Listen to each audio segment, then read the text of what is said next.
કિસ્મત કાઠિયાવાડી રેસ્ટોરન્ટ પર મસમોટું વીજ ચોરીનું કૌભાંડ, જેનો પર્દાફાશ થયો છે। અહીં મીટર વગર જ જે વીજ લાઇન બહાર વીજ થાંભલા પરથી પસાર થતી હોય તેમાં છેડા જોડી અને કિસ્મત કાઠિયાવાડી રેસ્ટોરન્ટમાં વીજળી ચોરી કરવામાં આવી રહી છે। જાગૃત નાગરિક અને મીડિયાએ આ વીજ ચોરીનો પર્દાફાશ કર્યો છે।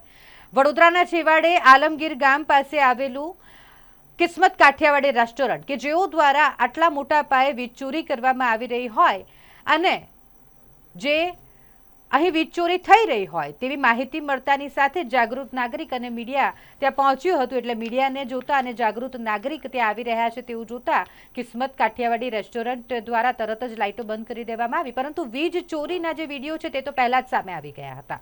અહીં તેઓ દ્વારા બહાર રસ્તા પરથી પસાર થતી વીજ લાઇન અને વીજ થાંભલા જેમાં છેડા જોઈન્ટ કરી અને વીજળીની ચોરી કરવામાં આવતી હતી। આ વીજ ચોરી અંગેની જાણ જીઈબી અધિકારીને કરી દેવામાં આવી છે। હવે પ્રશાસન દ્વારા જીઈબી દ્વારા આ મામલે શું કાર્યવાહી કરવામાં આવશે તે જોવું રહ્યું।